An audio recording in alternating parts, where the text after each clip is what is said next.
ले फिर आ गए सब राज्य खुशे। आमतौर पे एक क्वेश्चन हमेशा हम सबके माइंड में होता है कि जो झूठा, बेईमान और अधर्मी व्यक्ति होता है उसका जीवन सुख समृद्धि से भरा होता है, आलीशान बंगलों में वह रहता है। दूसरी तरफ जो सच्चा ईमानदार व्यक्ति होता है उसका जीवन हमेशा दुखों से घिरा रहता है, सर से पैर तक वो कर्जे में डूबा रहता है, उसका पूरा परिवार बीमारियों से ग्रस्त रहता है। परंतु इन सब के बावजूद भी वो कभी भी धर्म की डोर नहीं छोड़ता। और अधर्मी व्यक्ति के घर बाहर पैसों से भरे होंगे, लग्जरी कार्स होगी उनके पास, अच्छा रहन सहन होगा, अच्छे लोगों से दोस्ती होगी, और एक धर्म पे चलने वाला सच्चा ईमानदार व्यक्ति 2 वक्त की रोटी के लिए भी संघर्ष कर रहा होता है। अब थोड़ा विचार कीजिए, कंस का जीवन ज्यादा सुखी था या श्री कृष्ण जी का? ऑब्वियसली कंस का। दुर्योधन का जीवन ज्यादा सुखी था या युधिष्ठिर का? कोर्स दुर्योधन का। लंकापति रावण का जीवन ज्यादा सुखी था या श्री राम जी का? ऑब्वियसली लंकापति रावण का जीवन ज्यादा सुखी था। धर्म के रास्ते पे चलने वाले का जीवन, फिर वो युधिष्ठिर जी हो, श्री कृष्ण हो या श्री राम ही हो, इनका जीवन दुख, वेदनाएं, कष्ट, इन सब से भरा हुआ था।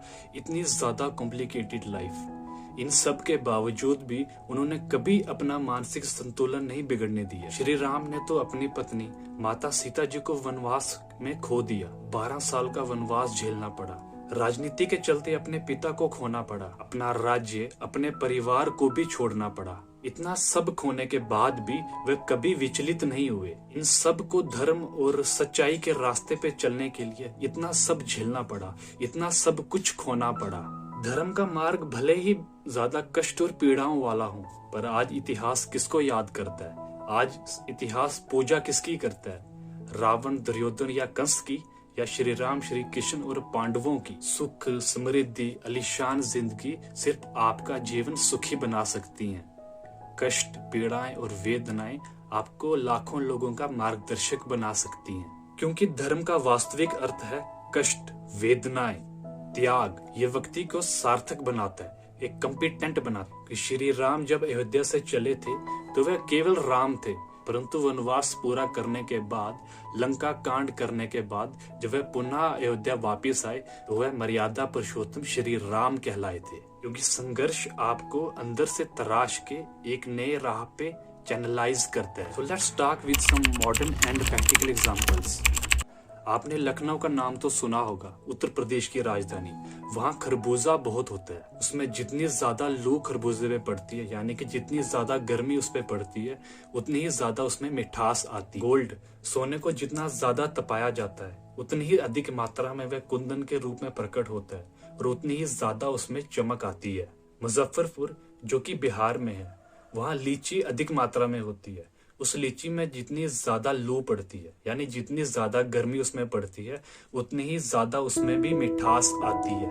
महाभारत में महाराज पांडु की पत्नी कुंती ने भगवान श्री कृष्ण से साक्षात ये प्रार्थना की थी कि हे जगत गुरु, इस संसार में पग पग पे जितने दुख, कष्ट और विपदाएं हैं, मुझे उन सब का आशीर्वाद दीजिए, ताकि उन सब को भोगते समय मैं हमेशा आपका ध्यान कर सकूं। At every step, may I have difficulties all the time, so that I can keep thinking about you. रंती देव की व्याख्या है श्रीमद् भागवत में कि हे प्रभु, इस संसार में जितने दुख, कष्ट, विपदाएं हैं, वो जितने पापी तापी लोग हैं, जितने बुरे लोग हैं, वो जितने भी कष्ट भोग रहे हैं, उनको जितने भी कष्ट दिए जा रहे हैं या दिए जाने हैं, वो सब कष्ट उनके बजाय मुझे दिए जाएं। इस संसार में कोई भी दुखी ना हो, मैं वो सब कष्ट खुशी खुशी सहन कर लूंगा। Here is a description of Ranti Dev in Srimad Bhagavatam. Oh Lord, I want to bear the pain of all sinners in this world so that no one remains unhappy. Just think, कौन इंसान दुख, मुसीबत, मुश्किलें लेना चाहेगा, वो भी free में, जिनके बारे में सोचना भी मौत से बदतर है। इन लोगों की फिलॉसफी थी, इनका मानना था कि जितना दुख और कष्ट इनको मिलेगा, जितनी संवेदना इनको दी जाएंगी, ये उतना ही ज्यादा भगवान को याद करेंगे। Such pain, anguish and suffering that no one other than you can take away, then I will always remember you. चलिए दोस्तों, मिलते हैं अगली वीडियो में। तब तक अपना प्यार बनाए रखें। जय हिंद, जय भारत।